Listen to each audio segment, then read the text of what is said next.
bonjour à toutes et à tous, ici Khalil Jebali pour ce Good Morning Market du mardi 15 mai. Nous commençons tout de suite avec le rappel légal habituel. XTB France informe les participants que la présentation à venir et les informations qui vont être dispensées ne constituent pas en aucune manière une sollicitation ou incitation à acheter ou vendre des produits financiers. Voilà, nous attaquons cette séance avec le calendrier économique et vous le voyez, salve de statistiques attendues aujourd'hui. Donc on a déjà pris connaissance de pas mal de statistiques ce matin avec le PIB allemand, un ressorti bien évidemment inférieur aux attentes. C'était d'ailleurs attendu par le consensus. 0,3% publié contre 0,6 au quatrième trimestre 2017.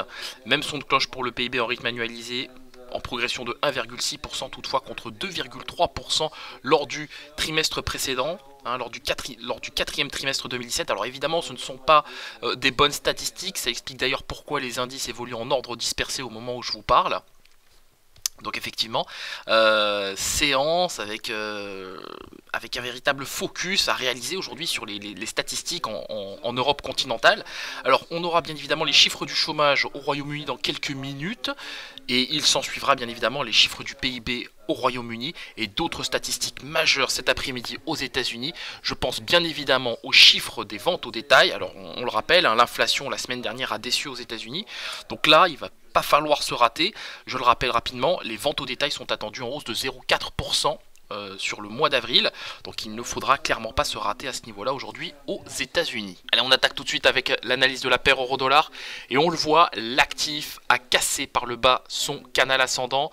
Donc je le rappelle, la paire euro-dollar évolue à l'intérieur d'un canal ascendant en M30. Nous étions en forte tendance haussière. Et là, effectivement, rupture de ce canal ascendant par le bas, bien évidemment. Au moment où je vous parle, on fluctue autour du niveau des 1,1920 $ pour 1 euro. Alors, ce qui est étonnant, c'est que la baisse de l'euro ne soutient pas les indices. Et pour cause, puisque les indices sont véritablement focalisés aujourd'hui sur les datas macroéconomiques, et c'est véritablement ça le driver de la journée, je le rappelle. Et pour rappel, je reviens rapidement dessus, mais on s'intéressera surtout aujourd'hui aux chiffres des ventes au détail aux États-Unis.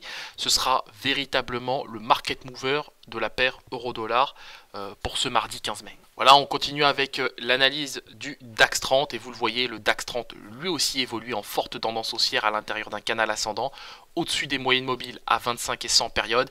Alors bien évidemment ce n'est plus le cas au moment où je vous parle, donc on a retesté ce matin les plus bas de la veille, donc les plus bas du lundi 14 mai.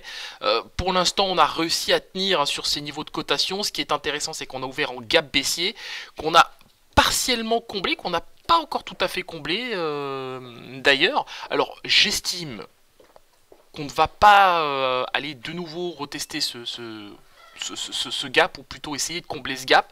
Je pense plutôt qu'on va désormais travailler en direction du niveau des 12 900 points sur le DAX 30 et pourquoi pas même par la suite le niveau des 12 870 points, ou plutôt 12 866 pour être précis.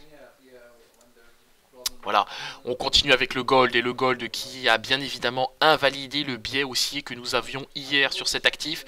Alors la tendance, inutile de le dire, je pense que ça se voit un peu comme le nez au milieu du visage, la tendance est fortement baissière, les prix sont capés par les moyennes mobiles à 7 et 21 périodes. Donc forcément on a un biais vendeur sur l'actif et nous pensons qu'il pourrait retrouver aujourd'hui le niveau des 1303 $ l'once. Bien évidemment le gold évolue dans le sillage de la paire euro-dollar. En parallèle de tout ça, on a le pétrole qui se maintient au-dessus du niveau des 70 $ le baril, donc pour être précis à 71 $, 70,99 au moment où je vous parle. Donc la tendance est légèrement haussière puisque les prix sont portés par les moyennes mobiles à 7 et 21 périodes. On a un léger biais haussier sur le contrat WTI et nous pensons qu'il pourrait retrouver le niveau des 71,22 $ le baril. Rapidement, du côté des fondamentaux, on a pris connaissance hier d'un rapport de l'OPEP assez optimiste et très d'ailleurs positif, donc je vous renvoie à celui-ci bien évidemment. On en parle ce matin dans l'analyse matinale. En tout cas, nous avons un biais haussier sur le contrat WTI et nous estimons que les cotations pourraient retrouver le niveau des 71,22 $ le baril à court terme. L'indice S&P 500, sans grande surprise, on a bel et bien comblé le gap haussier formé hier à l'ouverture des cotations. La toile de fond est baissière puisque les prix fluctuent sous la moyenne mobile à 21 périodes. Le RSI de son côté évolue sans grande conviction. On assiste à un rebond du RSI et puis là on voit qu'il se stabilise sous sa zone de neutralité.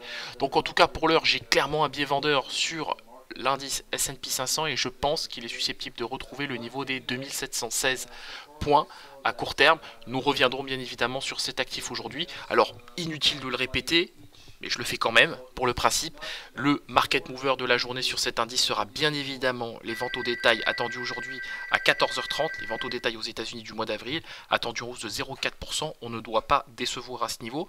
On s'intéressera aussi à l'indice d'activité manufacturière dans la région de New York, donc je parle bien sûr de l'indice Empire State, attendu à 15,1 points. Donc effectivement, contraction par rapport au mois d'avril, c'est l'indice du mois de mai. Donc évidemment, on ne doit pas décevoir du côté des indicateurs d'activité aujourd'hui aux États-Unis. Sinon, eh bien, l'indice S&P 500 pourrait retrouver au mieux le niveau des 2716, au pire le niveau des 2700 points. Nous terminons avec le Bitcoin, et le Bitcoin qui décidément n'en fait qu'à sa tête. Le Bitcoin qui n'en fait qu'à sa tête, puisque l'actif avait retrouvé le niveau des 8226 $ pour un Bitcoin. Alors la tendance est redevenue brusquement haussière. On allait chercher le niveau des 8700 $ pour un Bitcoin, 8790 $ pour un Bitcoin. Alors là, pour l'heure, on a bien évidemment un léger biais baissier sur cet actif.